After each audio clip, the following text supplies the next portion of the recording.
Hi students, in this video I'm going to explain how to work on class exercise 1. So we're going to be talking about subtitling. You only have 30 seconds of a commercial. This is actually an assignment that was given to me by one of my clients in 2020 for the census. Now here I wrote down the definition. We're very familiar, especially with the streaming, the options that we have with subtitles, but also businesses use subtitles in their PSAs, in different videos within the community. So it's very important for you to also have an opportunity to work with that. So as you know, you can pick and choose in your streaming the languages. However, here we're going to work on something right from scratch.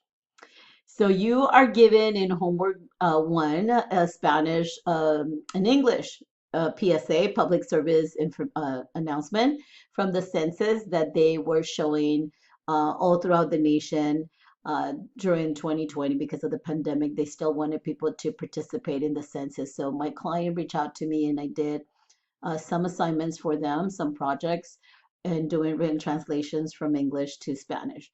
So you're going to work on this. This is just 30-second PSA, a public service announcement.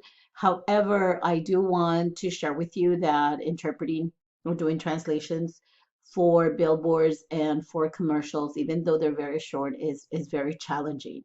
The reason being is that our Spanish language is very rich. So usually for a tagline, let's say in English, there's a tagline or a pitch made up of one or two or three words, right? In Spanish, it's going to take more words for us to, because it's not a literal translation. You have to find out, you have to fill in for the subtitles with what makes sense for your target audience, okay? So I give you instruction here. We're going to work on a scenario. We're going to pretend that you work for a public relations company and you're assigned to work with your team. In this case, you're going to do it individually to do subtitles for this commercial.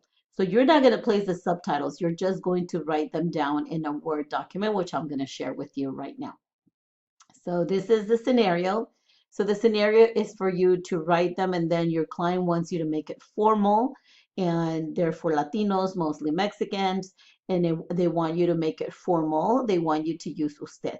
So I'm going to switch to Spanish right now. Cuando usan usted, tienen que conjugar el verbo correctamente, right? You need to do this correct subject verb agreement.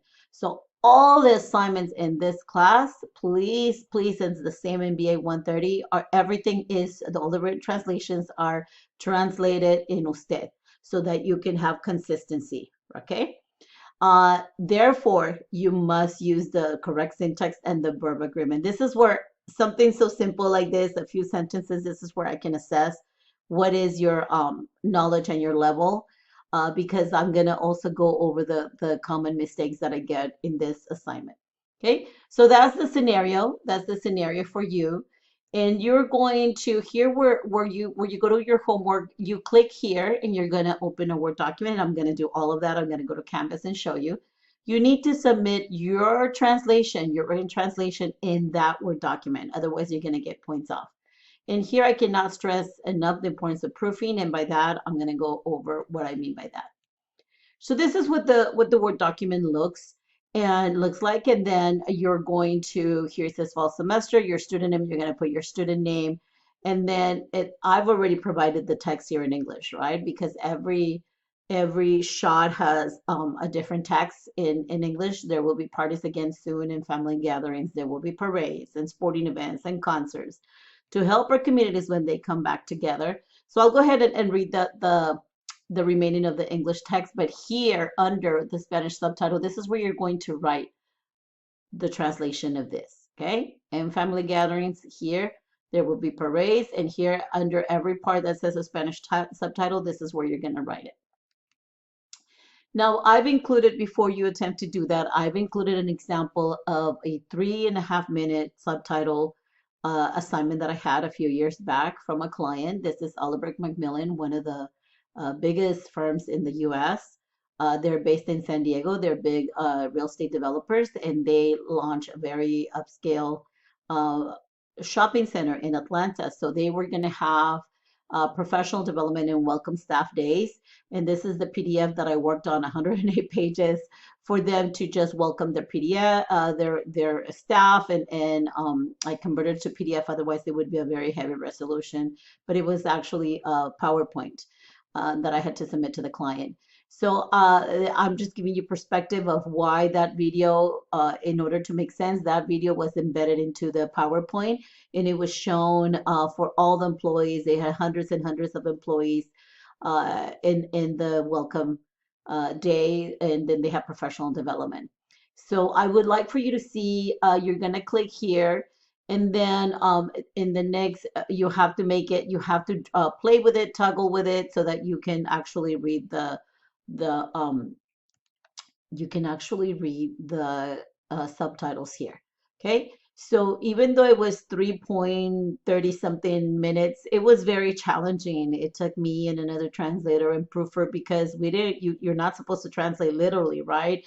Because it wouldn't make sense to our community. So just make sure you see how I did that, the subject verb agreement, make it lively. You want to make it, but you don't want to add anything that is not there. Okay, so that's one of the other common mistakes that my students had, was adding additional text that was not there.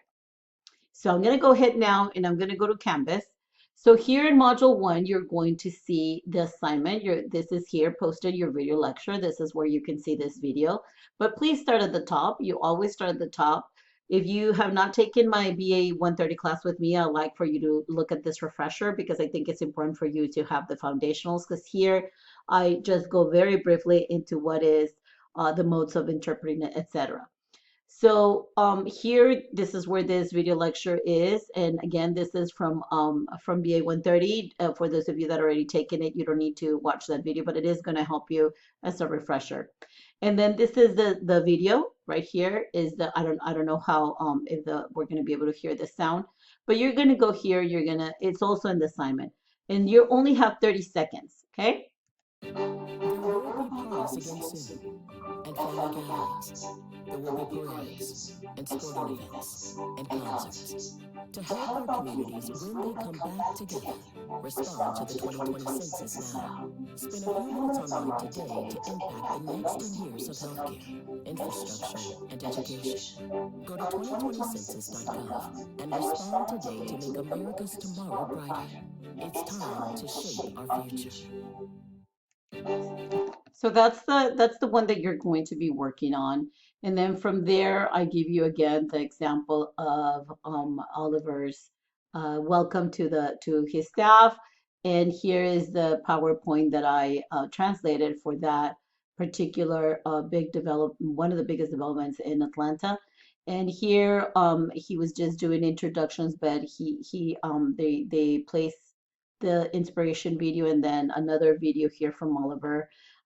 So this is the Oliver Macmillan Company, and they're introducing the big developers that they have all over the United States. And here's where they would insert the videos um, or other audios. And then I believe this is where the video went that I'm sharing with you. So anyways, this is just one of the, again, just to give you perspective, right? But your job is just to watch it as to make sure that you have this opportunity to see how it is that I place the subtitles. So you're gonna have to toggle so that you actually can see. Good morning. I'm Dean Oliver, and it may be afternoon where you are. I'm not sure. Mahalo. I really wish I was there with you all today to be there. So take some time to go over that, and that way you can also see how that is done. And then like what techniques did I use, and why did I translate it the way I did, right? Also here this is where you're going to submit your assignment.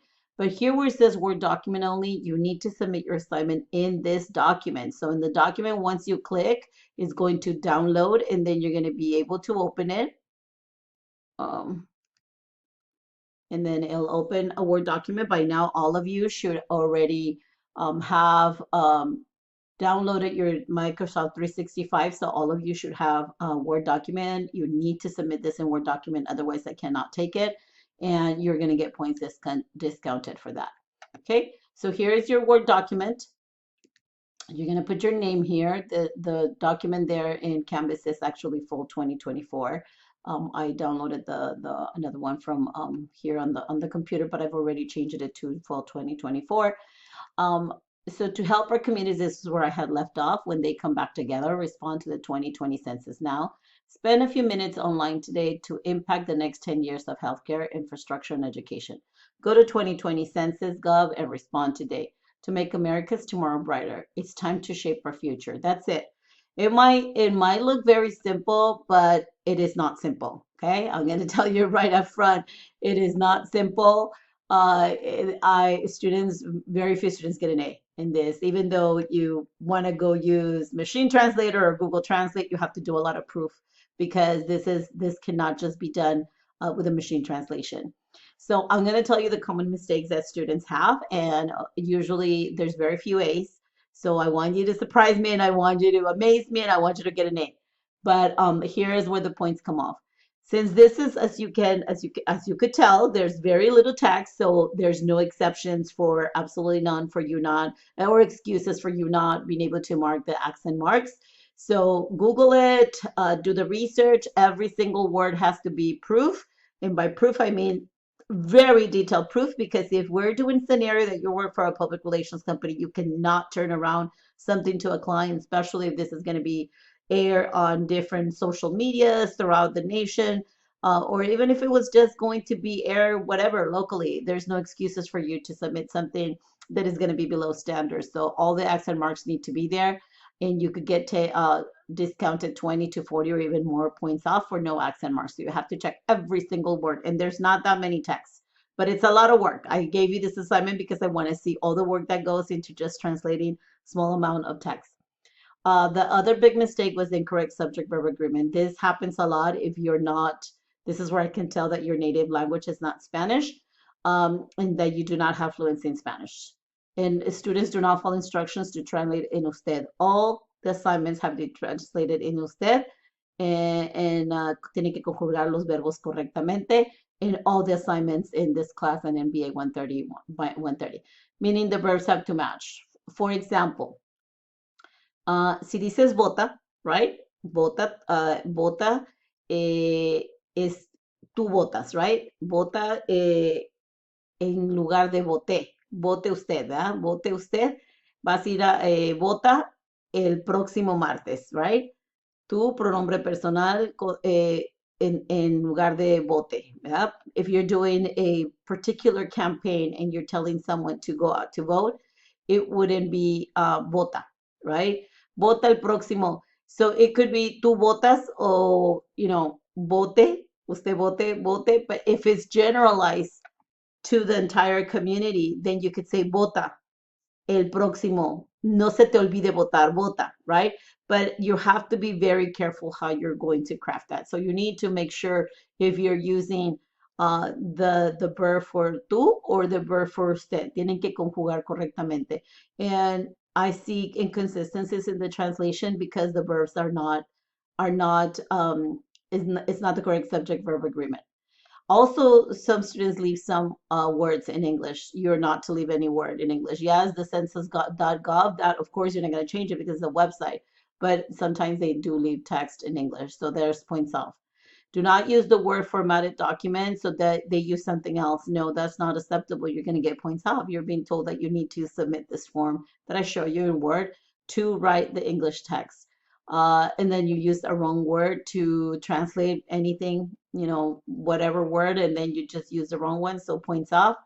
And also adding words. I actually, that is a big one because sometimes they adding extra words that are not even in the original, okay?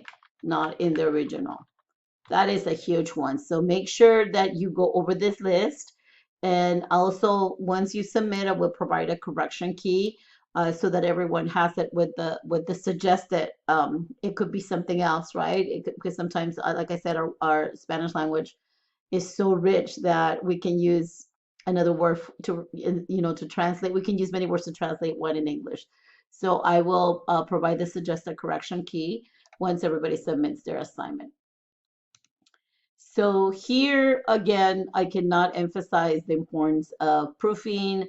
You have to check grammar, you have to check the sentence structure, and even if they're small sentences, uh, you have to make sure that they are is the correct syntax, the formatting, punctuation.